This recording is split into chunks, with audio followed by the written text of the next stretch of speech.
This episode of the Ageless and Awesome podcast is sponsored by the Radiant Reset Hormone Detox Guide for Perimenopausal Women. As a woman in the modern world, our hormones are taking a battering. They're impacted by the food we eat, the toxins we're exposed to, such as when we eat out of plastic takeaway containers, or even worse, reheat food in them. Please don't do this.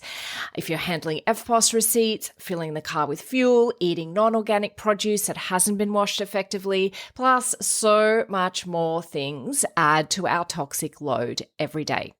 Even though our bodies are designed to effectively manage toxins, they haven't evolved as quickly as our toxic world has, unfortunately. So our body does need support. Symptoms such as stubborn weight gain, fatigue, disrupted periods, irritability, and gut health issues can be a sign that you'd benefit from a gentle detox. And that's why I developed the Radiant Reset Hormone Detox Guide for Perimenopausal Women. This free guide has an abundance of information to get you started on your very own DIY detox. And if you'd like to upgrade to VIP, it's only $47 for a limited time. I used to sell this program for $247. The upgrade gives you the recipes, including plenty of plant-based options, the meal planner, the shopping list template, the video workshop, and so much more. Click the link in the show notes to learn more now. Take care of your hormones. They are a critical part of your health as a woman. Hi, I'm Susie Garden, and this is the Ageless and Awesome podcast. I'm an age-defying naturopath and clinical nutritionist, and I'm here to bust myths around women's health and aging so that you can be ageless and awesome in your 40s, 50s, and beyond. The Ageless and Awesome podcast is dedicated to helping women through perimenopause and menopause with great health, a positive mindset, and outrageous confidence. Hit subscribe or follow now, and let's get started.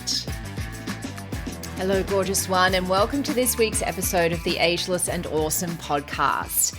This week, I'm going to talk about a symptom of perimenopause that a lot of women struggle with. A lot of women don't realize, even though they're struggling, they don't realize that this is necessarily abnormal, and they just push through. And some women with this symptom have even been to see their GP or other healthcare provider and have been told, oh, well, it's just perimenopause, there's nothing you can do. So what I'm going to talk about today is the heavy bleeding that can sometimes happen in perimenopause. So remembering the definition of perimenopause is that it is that period of time, that transitional time prior to menopause. So this can happen up to 10 years prior to menopause. Menopause, just to define that, in case you're not aware, menopause starts from 12 months after your last period. So if you are in your 40s or 50s, it is always a good idea to just keep a little bit of a track of your cycle so that if you do go for a few months and you think, oh, I haven't had my period for a bit, you know exactly when it was that you last had it, because then you can start potentially calculating your 12 months. Because sometimes women, and certainly it happened to me, I got to 10 months and I was like, yes, I'm nearly there. And then I got a period again. So it can happen that you can go almost to that 12 months. And then if you have a period prior to that 12 months ending, you then start your clock again for another 12 months. So anyway, let's get back to what I'm talking about, which is heavy bleeding. And many women, many clients that I have, many women that I speak to have big issues with heavy bleeding during this time of life, in perimenopause, that is. Now, also, many women have heavy bleeding prior to perimenopause. Any of this heavy bleeding needs to be checked out because there are multiple different causes that sometimes need to be addressed relatively urgently. And I know it can sometimes be a bit scary getting some of these things investigated, but you are absolutely better off having the knowledge rather than just putting up with some of these symptoms that can be absolutely debilitating. you know? So before I guess we get into abnormal bleeding, let's talk about what normal bleeding is during your period. Now, normal bleeding, we expect to lose around 80 mils of blood, okay? And if you're thinking, well, how am I going to measure that? Look at whatever protection that you're using. If you're using pads, tampons, a cup is really easy because you'll know exactly how much is in the cup. Even the period undies, they will say whether they absorb, 2 tampons, 1 tampon or whatever. And just to give you a rough guide, and you might be able to even look at the brand of the product that you're using, whether it's pads or tampons or undies, and see, it might tell you on the box how much absorption there is or on their website. Generally speaking, a regular tampon will hold roughly 5 mils, sometimes a little more, and a super tampon roughly 10 mils or maybe 15. Again, it depends on the brand. So if you know that, and if also pads will have pads are a little different because you don't tend to use them till they get full, but you may have a sense of it anyway. Like, I guess what I would say is if you're having to change a super pad more than every sort of 1 to 2 hours in that time frame, that's probably a bit heavy. Same with tampons. If you're having to change within 1 to 2 hours, whether it's a regular or a super, it could be too heavy bleeding. I've literally had women say to me, they'll go to the bathroom, they'll change their regular or super tampon, they will wash their hands, walk out of the bathroom, and they'll feel that they need to change it again. I've had women say to me that they have, gotten up from a chair with a tampon in and blood has flowed down their legs, down to their shoes even. Clearly, that is not a normal flow. Very occasionally, women might experience like a gush. Again, if that just happens as a one-off, it's probably not anything too significant. But if you're getting this every period, if you're getting this day after day, several times a day, that is too much loss. And there could be something underlying it that needs to be addressed.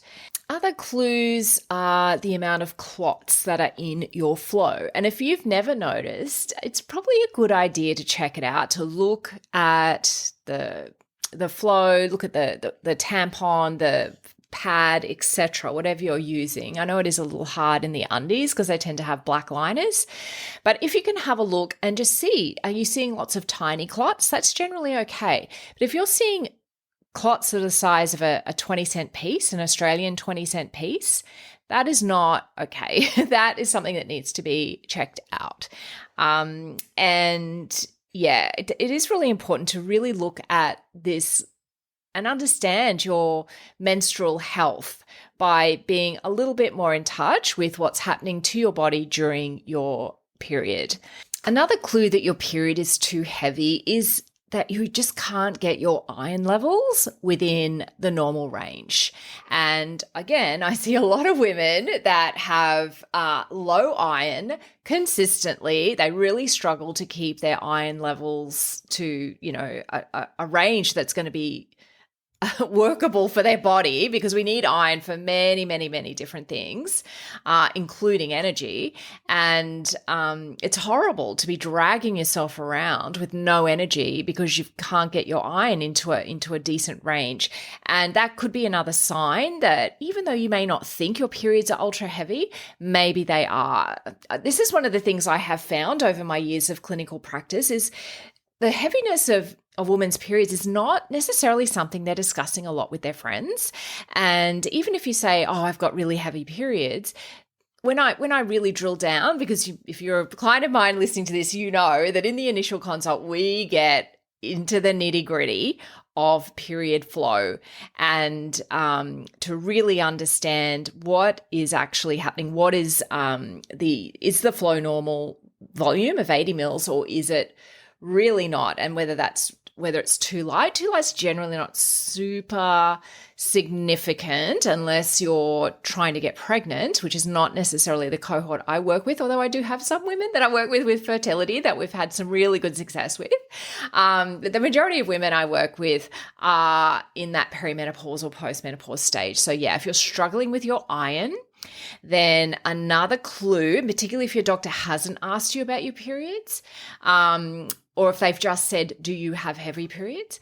Because you may not know that you have heavy periods. Like I had one lady, this is a few years ago now, and I asked her, the first question is, would you describe your periods as heavy, light, normal? And she said, pretty normal. And I said, do you use, pads, tampons, etc.? And she said, I use tampons. And I'm like, okay, well, how many do you use a day? And she said, 12. I'm like, okay, is that regular or super? Super. So she was using 12 super tampons a day, and then she was also using 2 overnight on top of that, and she thought that was normal. So this is what I mean by, like, if your doctor has asked you if you got heavy periods and you're saying no, if you don't know what the benchmark is, then what is normal to you might be extreme heaviness. So please keep that in mind when you're listening to this podcast and thinking about your own experience with your menstrual flow. This is a really important marker of menstrual health, is the actual amount of flow that you're having each cycle. I guess another thing to point out is the length of time of your flow. So what is considered normal in inverted commas is 5 to 7 days. Even for some women up to 2 weeks. I mean, that's what the textbooks say. I don't love that. To me, that's a bit of a problem. I feel if that's a consistent thing, I think it's quite unusual to have flow for 14 days. But 5 to 7 days is generally the norm. And I will also point out that if you are on the pill, like the contraceptive pill, not hormones for MHT or menopause hormone therapy, if you're on the pill, that bleed that you're having is not technically a period, it is a pill bleed. And it's very difficult to assess the menstrual cycle from a pill bleed. So if you think there's something wrong, and if you want to really get in touch with your natural menstrual cycle, then you may want to consider, obviously depending if you need that pill for contraception or other purposes, or if you've been prescribed it for your doctor for a particular reason. That's not the situation I'm talking about. It's just people that have been on the pill. I see a lot of women have been on the pill for the majority of their lives, and they don't even think about it. But yeah, if you're really wanting to get in touch with the health of your menstrual cycle, you may want to reconsider it, especially if you don't currently have a partner, if you're in your 40s or 50s and you're just not quite sure where you're at in your menstrual life cycle. Before we move on to talking about what's causing this excess bleeding, I did want to just make a comment about pain, because obviously you would expect if you've got this extra heavy bleeding, you're going to have fairly intense pain. Now, some women do experience that, and some people don't necessarily experience that. And what we know about pain, obviously, it's very subjective, and people have different pain thresholds. So just because you don't have a lot of pain doesn't mean that you shouldn't get things checked out. And if you are having a lot of pain but not a lot of flow, that also probably needs to be checked out. Generally, pain is caused by the uterus contracting, trying to get that flow out of it.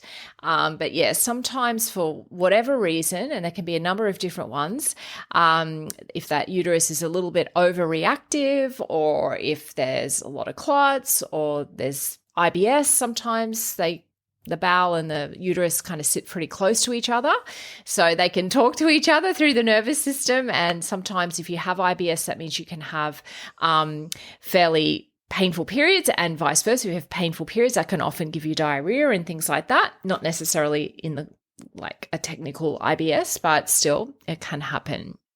Let's talk a little bit about what possible causes there can be. Now, for women that aren't in perimenopause, often that might be something like endometriosis. Sometimes PCOS can cause that. They're probably the two most common causes. But there can also be other things that cause this. So it definitely needs to be looked at by a GP, because often when we're looking at investigating that type of bleeding, you need to have a pelvic ultrasound, and that's something that only really a GP or a gynecologist can authorize. So yeah, it is important to get it checked out. But for women in perimenopause, it can be, obviously influenced by the hormonal changes that happen in perimenopause. There can also be things like fibroids and adenomyosis that can really cause this heavy bleeding. And again, there are some things we can do in natural medicine to help address that. And in fact, just generally with heavy periods, we have a number of fantastic herbal medicines that can really help reduce period flow.